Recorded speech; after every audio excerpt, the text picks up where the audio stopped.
इस वक्त की बड़ी खबर आपको बता दें, शिंदे की हुई शिवसेना, तीर कमान निशान भी मिल गया शिंदे को। चुनाव आयोग बोला उद्धव गुट ने चुनाव बगैर लोगों को नियुक्त किया, यह असंवैधानिक है। चुनाव आयोग ने एकनाथ शिंदे गुट को असली शिवसेना मान लिया है। आयोग ने शुक्रवार शाम को शिंदे गुट को शिवसेना का नाम और तीन कमान का निशान भी इस्तेमाल करने की इजाजत दे दी है।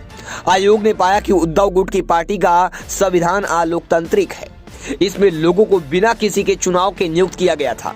चुनाव आयोग ने यह भी पाया कि शिवसेना के मूल संविधान में अलोकतांत्रिक तरीकों को गुपचुप तरीके से वापस लाया गया, जिसमें पार्टी निजी जागीर के समान हो गई। इन तरीकों को चुनाव आयोग 1999 में नामंजूर कर चुका था। इसी के साथ महाराष्ट्र में शिवसेना से अब उद्धव गुट की दावेदारी खत्म मानी जा रही है। पहले आपको विस्तार से बताते हैं ठाकरे शिंदे गुट विवाद। 23 जून को शिंदे ने दावा किया कि उनके पास शिवसेना के 35 विधायकों का समर्थन है, लेटर जारी किया। फिर 25 जून को डिप्टी स्पीकर ने 16 बागी विधायकों को सदस्यता रद्द करने का नोटिस भेजा। बागी सुप्रीम कोर्ट पहुंच गए। 26 जून को सुनवाई में सुप्रीम कोर्ट ने शिवसेना, केंद्र, महाराष्ट्र पुलिस और डिप्टी स्पीकर को नोटिस भेजा। बागी विधायकों को कोर्ट से राहत मिली। 28 जून को राज्यपाल ने उद्धव ठाकरे को बहुमत साबित करने के लिए कहा। देवेंद्र फडणवीस ने इसकी मांग की थी। फिर 29 जून को सुप्रीम कोर्ट ने फ्लोर टेस्ट पर रोक से इनकार किया, जिसके बाद उद्धव ने मुख्यमंत्री पद से इस्तीफा दे दिया।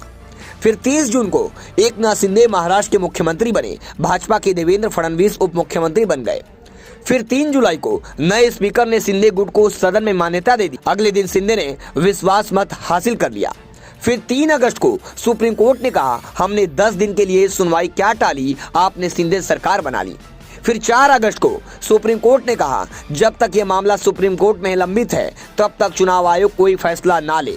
सुनवाई के बाद मामले की सुनवाई 3 बार टली, यानी 8, 12 और 22 अगस्त को कोर्ट ने फैसला नहीं दिया। फिर 23 अगस्त को सुप्रीम कोर्ट ने मामला संविधान पीठ को ट्रांसफर किया, चुनाव आयोग की कार्रवाई पर रोक लगाई। फिर 27 सितंबर को संविधान पीठ ने शिवसेना पर दावेदारी के मामले में चुनाव आयोग की कार्रवाई से रोक हटाई। फिर 8 अक्टूबर को उद्धव शिंदे गुट के बीच लड़ाई के बीच चुनाव आयोग ने शिवसेना का सिंबल और तीर कमान को फ्रीज कर दिया था। जिस बात का हमें डर था, आखिर वही फैसला आया।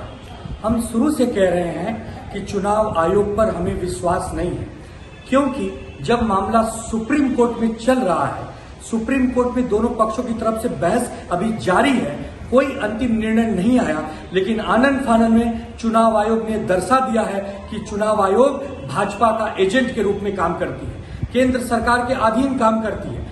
किसी पार्टी को आप तोड़ सकते हैं, आप उसे धोखा दे सकते हैं, लेकिन पार्टी किसकी है किसकी नहीं है यह फैसला तो न्यायालय में होता है ना, न्याय देवता करते हैं। जब सुप्रीम कोर्ट में मामला विचाराधीन है, वहां पे बात अभी चली रही है, आपने आनंद फानन में अभी यह डिक्लेयर कर दिया कि एकनाथ शिंदे की पार्टी है और चुनाव चिन्ह तीर धनुष उनका है। इसका हम निषेध करते हैं।